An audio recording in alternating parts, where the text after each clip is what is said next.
A nation erupts. Chile's social explosion. Chile, land of towering Andes peaks, sprawling deserts and violent protests. In 2019, this seemingly stable South American nation became an unlikely battleground. Millions took to the streets, fueled by a potent cocktail of anger and frustration. It was a rude awakening for a country long considered a beacon of progress and prosperity in a volatile region.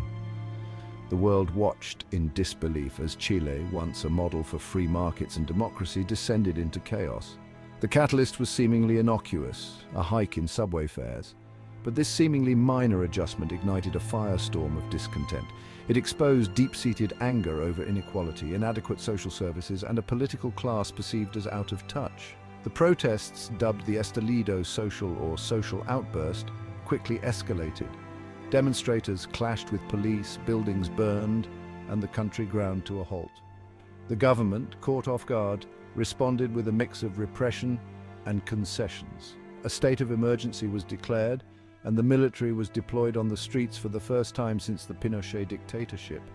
But these measures only seemed to inflame the situation. The protests dragged on for weeks, leaving a trail of destruction and recrimination in their wake.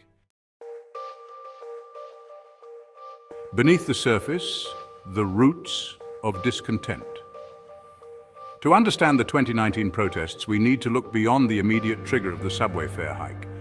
The reality is that Chile had been sitting on a powder keg of social and economic grievances for decades.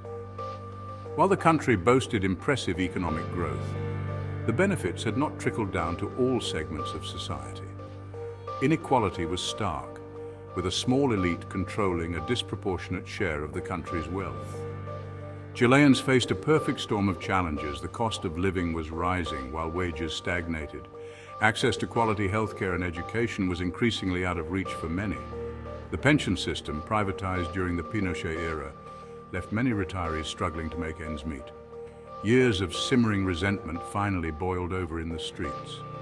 Adding fuel to the fire was a pervasive sense of disillusionment with the political class.